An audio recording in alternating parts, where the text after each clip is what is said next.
dia. Nós estamos então naquele segundo momento desse grupo de aulas, né? Onde a gente vai tentar formular um problema, né? E eu quero então partir de um ponto de vista um pouco diferente agora, tá bom? Pensar um pouquinho que motivos, né, nós temos para estudar história da filosofia. A gente já viu um pouquinho disso lá com o Deleuze, né? A partir da história da filosofia, por exemplo, da filosofia do Leibniz, que você pode se apropriar de um conceito, né, e trazer esse conceito para a solução de problemas que são contemporâneos, né? E no nosso caso, a gente tem um interesse muito acentuado pelo conceito de sujeito. Do nosso ponto de vista, isso permitiria responder uma pergunta que tem sido feita atualmente e muito insistentemente: como é que o Brasil pôde, né, se direcionar para uma figura tão boçal quanto o nosso atual presidente, né? Nós estamos aqui no começo de 2020, segundo ano já de presidência do Jair Bolsonaro, PSL 17, né? E do meu ponto de vista, para entender isso, a gente precisa de uma filosofia do sujeito. Não pode se privar de ter uma filosofia da linguagem que não tome mais a referência ou a significação como ideia fundamental. E claro, precisamos de considerações quanto à justiça, porque eu acho que o nosso grande problema continua sendo a justiça, né? Então, eu queria formular então isso, claro, relacionado então a que utilidade a história da filosofia teria se agora, né, depois do problema do sujeito que a gente viu ali no Deleuze, né, que se apropria da filosofia do Leibniz, se o problema agora passa a ser a justiça, né, para que filósofos olhar. E então acho que a primeira pergunta que a gente devia responder é a seguinte: primeiro, a gente não acredita, né? Não acreditamos que a história da filosofia, entendida como comentário da filosofia, se confunde com a filosofia. A filosofia de fato é outra coisa, né? A filosofia não é igual à história da filosofia. Não concordamos então com o Guerrero e com o Goldschmidt, apesar de entendermos a importância da leitura de texto, né? Dessa criação de ferramentas para a leitura dos clássicos, né? Ou mesmo para a apropriação de conceitos que são conceitos que fazem essa nossa ambiência, que é a linguagem que utilizamos, né? Então, talvez a questão fosse essa, né? Olha, se a filosofia não é feita, então não se confunde com o comentário de texto filosófico, como gostariam o Guerrero e o Goldschmidt, do meu ponto de vista pelo menos. Se a filosofia é outra coisa e ela se vale da história da filosofia, então a gente podia pensar a partir de algum autor, então o que é isso que nós fazemos e por que utilizamos então a história da filosofia. Então a gente já viu isso um pouco lá no Deleuze, no que diz respeito ao conceito contemporâneo de sujeito. Agora a gente vai falar um pouquinho disso a partir de problemas que envolvem a justiça, que claro são do nosso interesse. Ora, em 1994, o Derrida publica um livro, né, que na verdade é resultado de várias conferências que ele fez para um público que era o público do direito, né? E esse livro então é publicado em 1994. Isso, 1994, né? Então, uma série de conferências que o Derrida fez. E essas conferências já estavam sendo pensadas num ambiente em que ele também tinha já publicado o Espectro de Marx, né? Ora, o Espectro de Marx estava olhando, né, esse momento, né, então, de suposto triunfo do liberalismo, do neoliberalismo, né? Seguem várias edições do texto do Fukuyama, né, a ideia de fim da história e tudo, né? E claro, o Derrida então vai olhar pro capitalismo, né, pro neoliberalismo, ou liberalismo, se vocês quiserem, clássico, com toda a desconfiança, né, apesar de ele ter sido um duro crítico dos regimes socialistas e comunistas mais ao Oriente, claro. Ele que estava nos Estados Unidos, muito, né, bastante nos Estados Unidos. Aí ele vai olhar para um país que eu acho fundamental, né, essa mudança de perspectiva do Derrida, e eu acho que por isso ele tem soluções melhores do que as soluções do Deleuze para a política. Ele vai olhar então para a África do Sul, escrevendo o Espectro de Marx, e claro, vai escrever o Força de Lei, que daqui a pouquinho eu vou utilizar. Eu acredito que é justamente isso que permite a ele ver muito claramente aquilo que aparece na carta, que é uma carta sensacional. Ele escreve uma carta em 1999 para o Fernando Henrique Cardoso, falando do episódio do José Rainha, né? Um episódio absurdo, né? O José Rainha supostamente havia participado de um duplo homicídio que ocorreu em 1989, se eu não me engano, em que ele inclusive teria matado um policial militar, né? Então ele foi preso, né?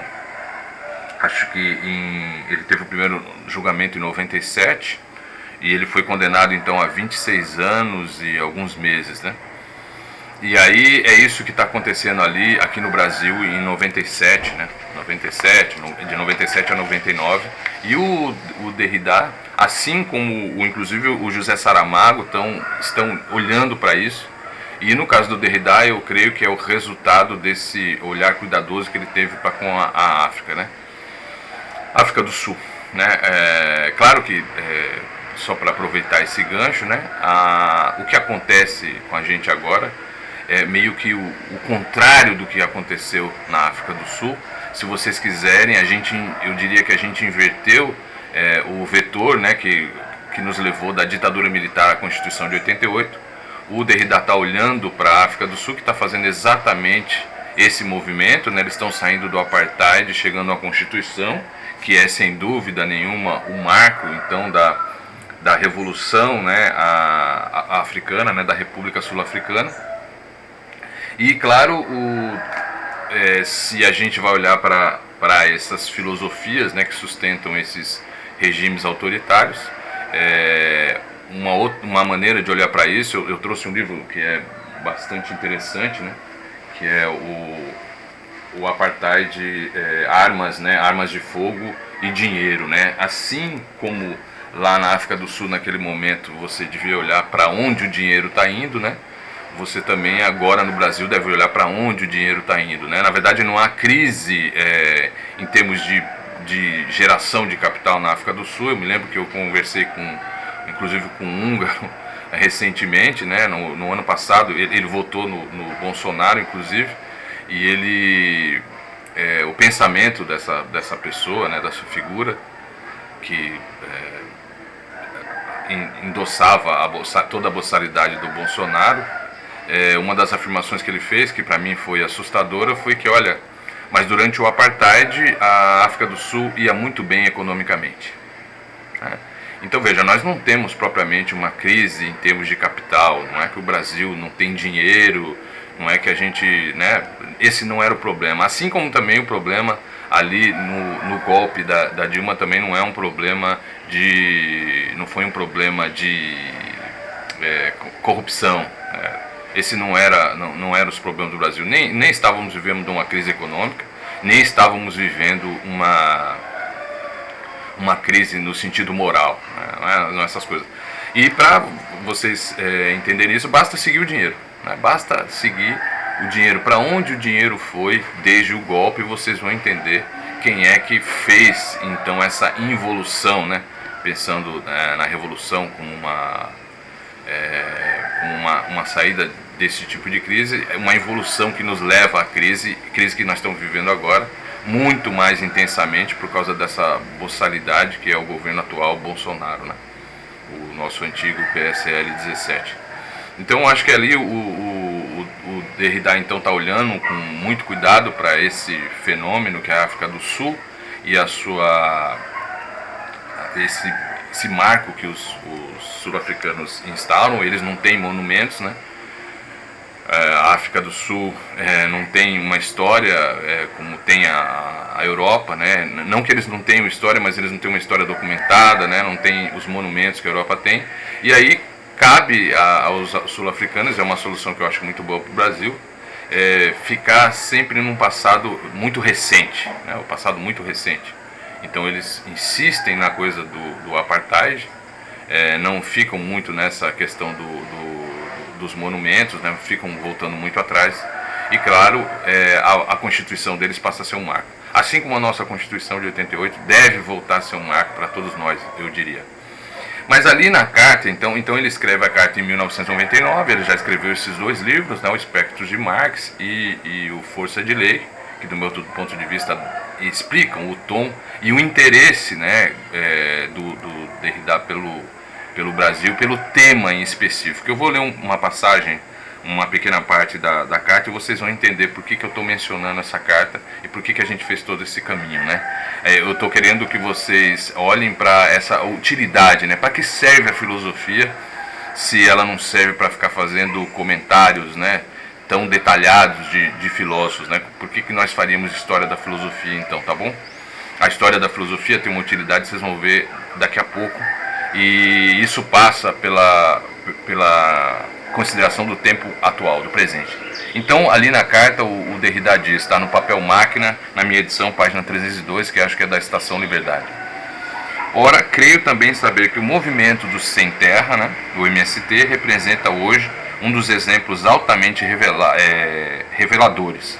Uma luta contra todos os efeitos de uma submissão aos imperativos da chamada globalização, né, uma referência ao termo francês mondialisation, né, em curso, né, globalização em curso. A lógica atual do FMI, então vejam que, né, o PT na presidência do Lula conseguiu nos livrar do FMI, manteve um relacionamento muito mais adequado com o MST, que é um dos seus operadores mais poderosos.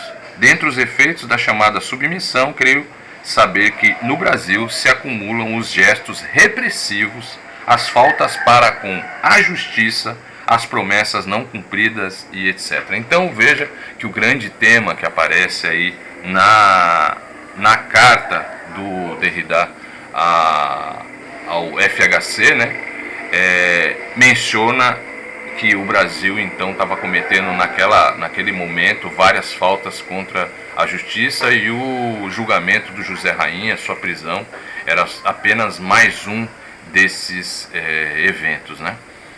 Vocês poderiam então agora ler o livro dos Racionais, né, que na verdade uma publicação, né, das músicas, né, que eles fizeram a partir do Diário de um Detento, e vocês vão ver lá o quanto de injustiça nós cometemos. Podem assistir, se quiserem, o documentário, né, do 174, né, o ônibus que foi sequestrado no Rio de Janeiro, a partir da história da vida do sequestrador, tá bom?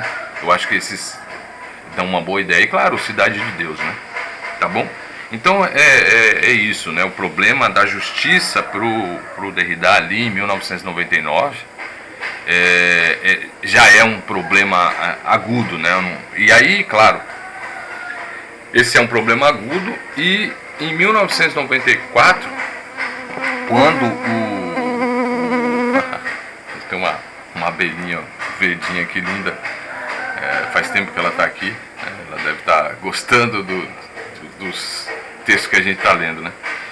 Então, em 1994, o Derrida tinha acabado de escrever, né, então, Os Espectros de Marx, e ele enfrenta essa acusação de que os movimentos, né, desconstrucionistas, né, a sua desconstrução, não se interessaria pelo problema da justiça, ou então não teria condições, né, dada a sua resistência às teorias vigentes da justiça, né? Estou pensando no Rawls, estou pensando no Hort, estou pensando no Kelsen, estou pensando nesses autores que de certa forma permitiam pensar uma teoria da justiça, uma teoria do direito. E então o Derrida, acusado de não se interessar não poder talvez se interessar pelo tema da justiça, responde ali no Força de Lei o seguinte, eu vou ler para vocês, tá bom? Tá na página 37 dessa minha edição aqui, tá bom? Ele diz o seguinte: por conseguinte, então vejam, né, claro, na carta do José Rainha fica evidente que ele está muito interessado por problemas relacionados à justiça mundial, né, a ideia de mundialização, né, a globalização, nós dizemos aqui. Isso a carta é de 99, mas isso também tem a ver com essa acusação que ele sofreu e que não é justa, inclusive porque ele tinha escrito o Espectro de Marx, tá bom? Então ele diz lá, por conseguinte, nunca ceder a esse respeito, né? Então assim, manter uma espécie de revolução sempre viva, né? Uma vontade de revolução sempre viva, isso está evidente lá no Espectro de Marx. E especialmente, eu diria que especialmente aqui no Brasil, né, onde você tem um movimento contra-revolucionário muito forte, né, que a elite consegue imprimir, especialmente na mídia, né, mas também na educação, né, em todo o aparato jurídico brasileiro. Né. Então, por conseguinte, nunca ceder a esse respeito, manter sempre vivo um questionamento sobre a origem, e daí vem, né, o interesse então pela história da filosofia ocidental, os fundamentos e os limites de nosso aparelho conceitual. Então, a releitura de um Hobbes, de um Locke, né, de um Platão, de um Aristóteles, né, tem a ver com isso. Então, eu vou repetir. Por conseguinte, nunca ceder a esse respeito, manter sempre vivo um questionamento sobre a origem, os fundamentos e os limites de nosso aparelho conceitual, nosso aparelho teórico ou normativo em torno da justiça. Então o Derrida vai passar a avaliar vários, né, textos que falam da justiça, não só esses textos mais atuais, mas textos clássicos da filosofia, como é o caso da República do Platão. Tudo do ponto de vista de uma desconstrução rigorosa, tudo salvo uma neutralização do interesse pela justiça, uma insensibilidade à justiça. Pelo contrário, é um aumento hiperbólico na exigência de justiça e sensibilidade a uma espécie de desproporção essencial que deve inscrever nela o excesso e a inadequação.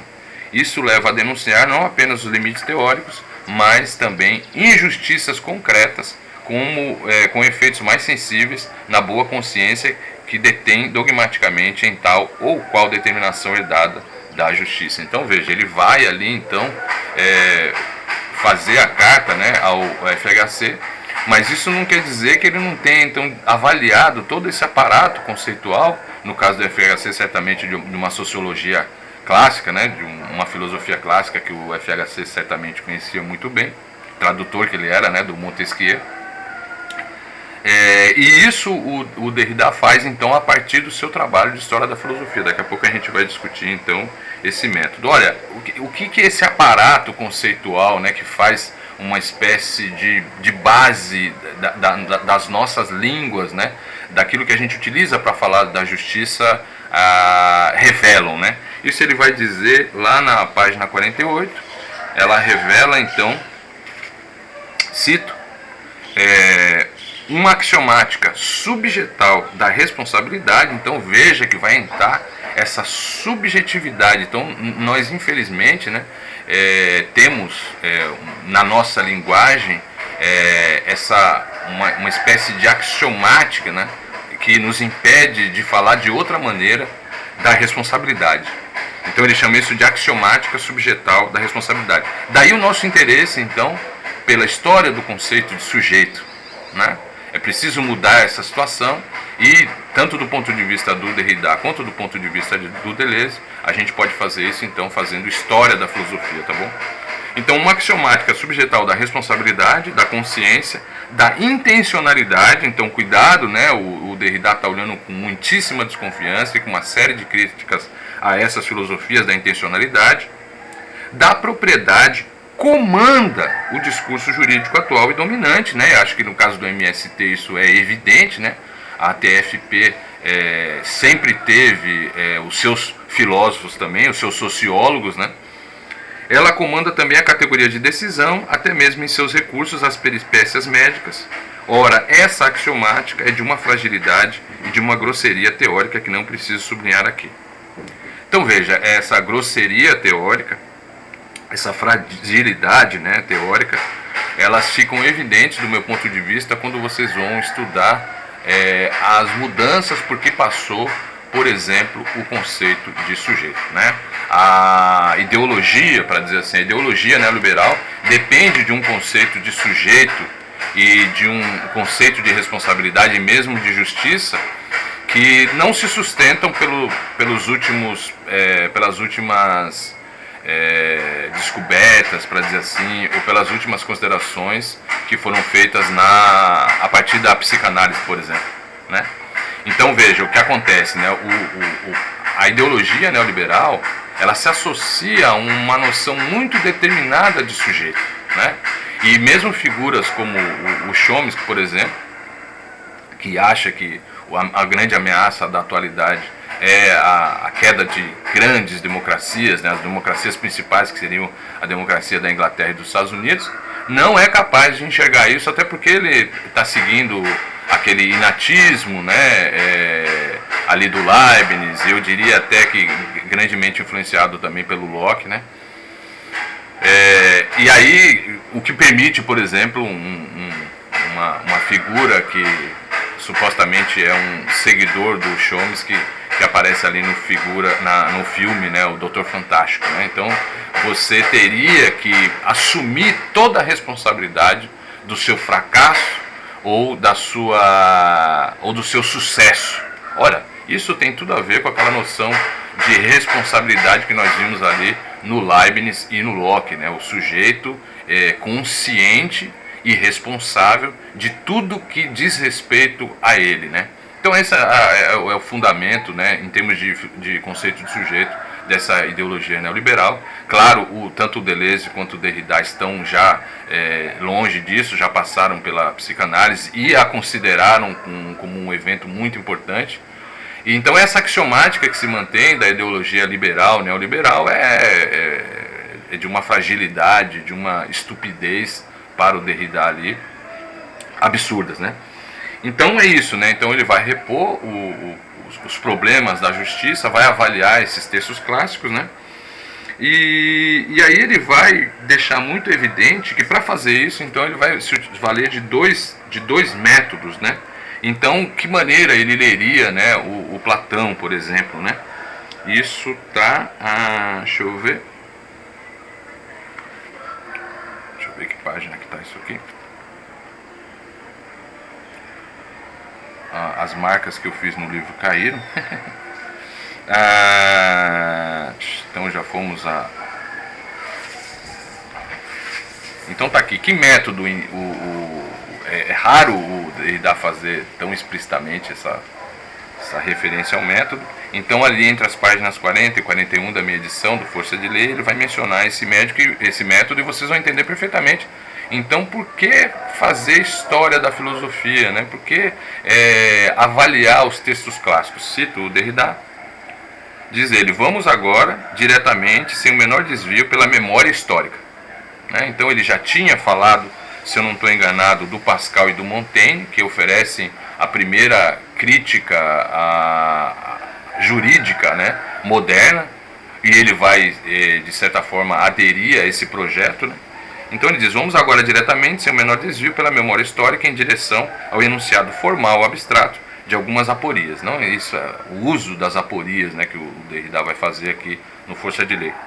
Aquelas nas quais, entre o direito e a justiça, a desconstrução encontra o seu lugar, ou melhor, sua instabilidade privilegiada.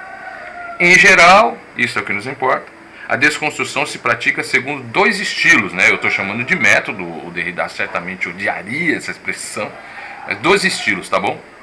Que o mais das vezes ela enxerta um no outro. Então, nos textos do Derrida, vocês têm que ficar muito atentos a esse jogo, né? Eles se enxertam um no outro.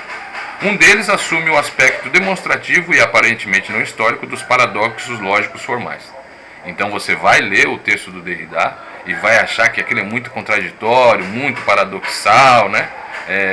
Uma argumentação estranha, né? De fato, o tipo de argumentação, o tipo de estilo que o Derrida pratica não é o estilo clássico. né? Vocês podem ler a Política do Aristóteles, né? Podem ler o Leviatã do Hobbes, vocês vão ver que não tem nada a ver com as discussões que o Derrida está fazendo, por exemplo, sobre a justiça, tá bom? O outro estilo, mais histórico, mais anamnésico, parece proceder por leituras de textos, interpretações minuciosas e genealógicas. Então veja, o Derrida vai praticar interpretações minuciosas e genealógicas. Eles permitam-me praticar sucessivamente os dois exercícios. Então, no Força de Lei, ele vai praticar esses dois estilos, né? Tanto o estilo não histórico de realizar, né, vários paradoxos formais, especialmente quando ele está desconstruindo supostas teorias da justiça. E ele vai praticar isso também, vai praticar esse outro estilo, que é o estilo histórico, né, de interpretações minuciosas e genealógicas de texto. O que fica mais explícito aqui é a interpretação que ele vai fazer do Walter Benjamin, né? Tem um segundo grande momento desse livro, que é ele lendo o Benjamin, as conversas que o Benjamin teve com um jurista fundamental do nazismo, que é o Carl Schmitt, né? Que mostram os erros, né? A visão equivocada do Benjamin com relação àquele momento, né? Então, em termos de método, é isso. E aí, claro, para praticar então esse método, né, esses dois estilos, o Derrida vai precisar de uma outra filosofia da linguagem, né? E é justamente essa outra filosofia da linguagem que não perde o seu aspecto criativo e que nada tem a ver com as filosofias da referência e do significado, né, que tomam a referência e o significado como fundamental, mas a que toma o sentido, que aparecem, claro, são o conteúdo, né, da gramatologia, e aparecem para nós nesses textos, dois textos importantes, né? Então está aqui, né, aparece lá na gramatologia, né, a crítica que o Derrida vai fazer ao Aristóteles, né, ao fonocentrismo, ao logocentrismo, que fica muito explícito no Aristóteles do De Interpretatione, e que para nós vão aparecer nesses dois textos. Tá aqui, um deles aparece aqui na margem da filosofia, que é o Différance, né, e o Força e Significação, tá bom? Que eu acho que são bastante são exemplares quando o problema é a prática desse estilo a partir de paradoxos lógicos formais. O monolinguismo do outro também é um excelente exemplo desse estilo, tá bom? Então tá aí o método, né? E os motivos porque o Derrida vai então aos filósofos da tradição, né, ocidental. Então, na verdade, é isso, né? O que a gente gostaria é, em termos de filósofo, não mais de comentadores, né? Eu estou pensando na minha atividade como filósofo, então, é pensar o problema da justiça, que é um problema agudo no Brasil, em toda a história do Brasil, a partir então de uma noção de sujeito muito determinada, que impeça essa noção cristã, né, especialmente protestante e católica de sujeito, né, um sujeito que na verdade tem que carregar a culpa de tudo que acontece a ele, né? Então o elemento social, o elemento político, o elemento histórico não desempenharia nenhum papel quanto às escolhas que esse indivíduo faz, o que é um absurdo total, inclusive depois do que nós conseguimos saber a partir da psicanálise, né? Tá bom? E aí, então o Derrida vai precisar de uma outra filosofia da linguagem. Então eu já mencionei, essa filosofia da linguagem fica muito explícita ali no Força e Significação, fica explícita também no Différance, já era a base do Gramatologia, com a vantagem que lá no Força e Significação, então o Derrida vai avaliar esse livro perigosíssimo, que é o livro a Teodiceia, né, o final da Teodiceia do Leibniz, tá bom? E aí então, com respeito a esse estilo que ele pratica, vai aparecer a questão que nos interessa, que é uma questão bastante difícil, que é a menção aos paradoxos, às aporias, né?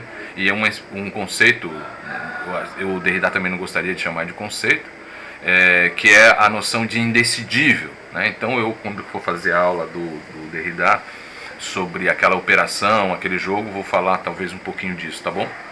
Diz o Derrida aqui no Força de Lei do parágrafo 46. Então veja, eu estou olhando principalmente para o estilo que se vale de paradoxos, né? O próprio desconstrutivo no sentido da argumentação também. Diz ele, o indecidível não é somente a oscilação ou tensão entre duas decisões. Então, cuidado, né? Geralmente a gente lê o Derrida, né? Parece que é isso, né? O indecidível é ficar oscilando entre duas decisões, né? Não, o indecidível é a experiência daquilo que estranho, né? Heterogêneo, a ordem do calculável e da regra. Essa é a principal crítica que o Derrida vai fazer às noções clássicas, né, de justiça, porque elas dependem de uma noção de deliberação que tem a ver com cálculo e com regra. O Leibniz não foge dessa concepção clássica, né? E ele continua, deve, entretanto, é de dever que é preciso falar. Então veja que há um dever, sim, que a desconstrução está atenta, né? Uma espécie de compromisso eterno, né, da desconstrução. Então, indecidível é a experiência daquilo que estranho, heterogêneo à ordem do calculável e da regra, entregar-se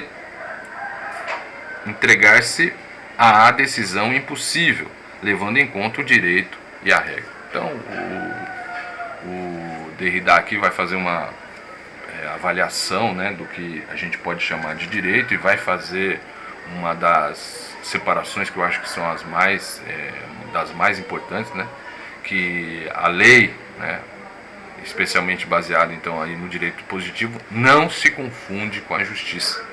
E a gente deve então manter acesa essa chama, né, de estar sempre lutando pelo justo, né? O justo está por vir.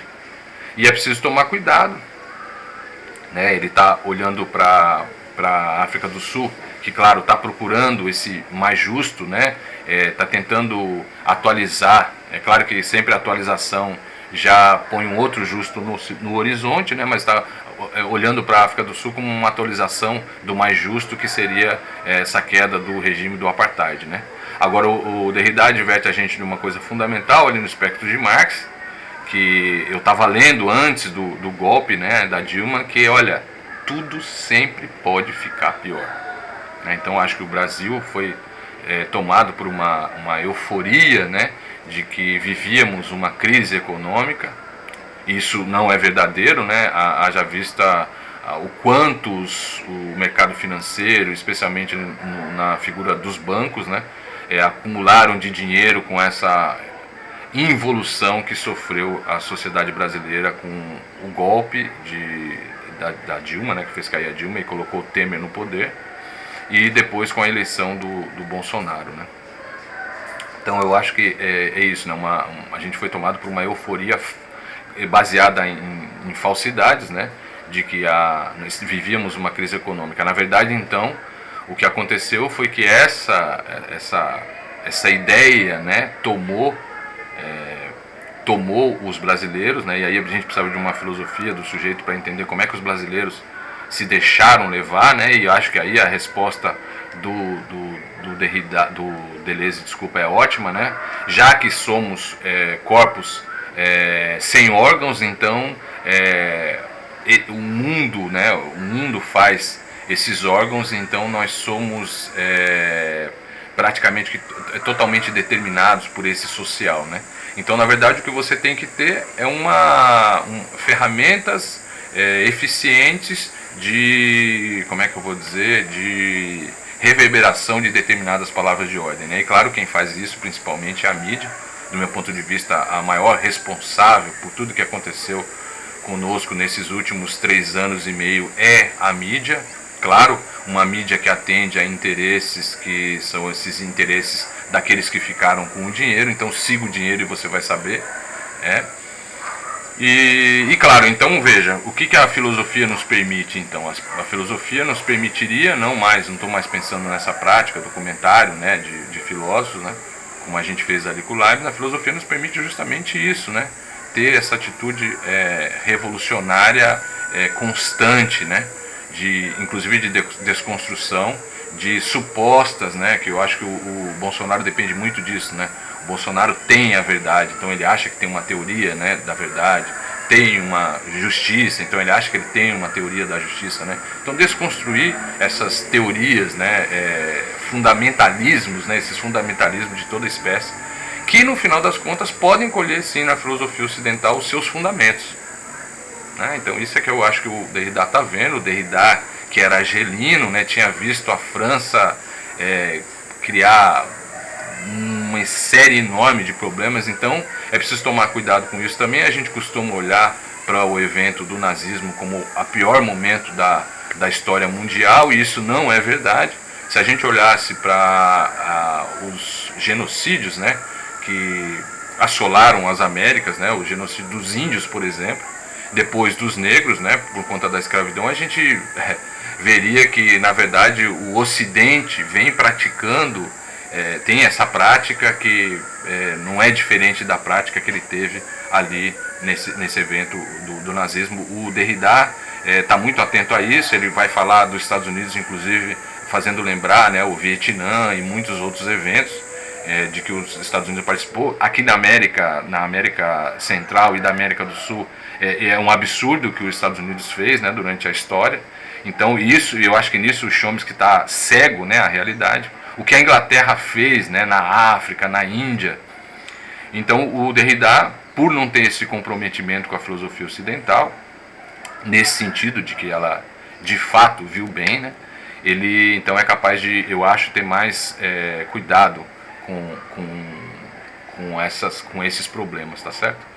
Então acho que isso a filosofia nos permitiria então equacionar esses problemas, e fazer a história da filosofia então pode nos ajudar, inclusive, a desconstruir o que há de ideológico e, para nós das Américas, né, e de terrível, né, porque a filosofia ocidental não foi boa para nós, não foi boa para os africanos, não foi boa para os hindus, né, não foi boa para a África, por exemplo, né. As pessoas costumam, né, dizer, né, ficam, como é que eu vou dizer, surpresas, né, com o que aconteceu com os judeus, mas deixam de olhar, né, imagina, o apartheid está acontecendo ali na década de 40, né, e são essas nações supostamente maiores exemplos de civilização que estão bancando o apartheid, né, e é preciso todo um esforço para fugir dessas, inclusive desse fundamento teórico da dominação ali no apartheid. Isso é evidente no Brasil, tá certo? Talvez por isso que figuras como o Fernando Henrique não conseguissem ver, né, e não conseguiu ver, inclusive depois do golpe, né, chegou a dizer que o Temer estava fazendo aquilo que ele gostaria de ter feito, né. Então, ali naquele evento do José Rainha, o Fernando Henrique não consegue ter uma visão que não seja uma visão dessa classe, né? Então, acho que o espectro de Marx é bom porque bota todas essas questões de volta a partir do Marx, né? A gente tem que manter o espectro do comunismo, né? Tá certo? Então, acho que é isso. Então, vejam que a gente então saiu um pouquinho, né, dessa coisa de comentário de texto, de história da filosofia, e nos voltamos mais agora então para os motivos de fato filosóficos, né? O Brasil é um país onde a contra-revolução é a regra, então aqui mais do que em qualquer outro lugar a gente tem que estar muito bem preparado, né, um arsenal de conceitos forte e mesmo de capacidade de análise da linguagem talvez ainda mais forte, tá bom?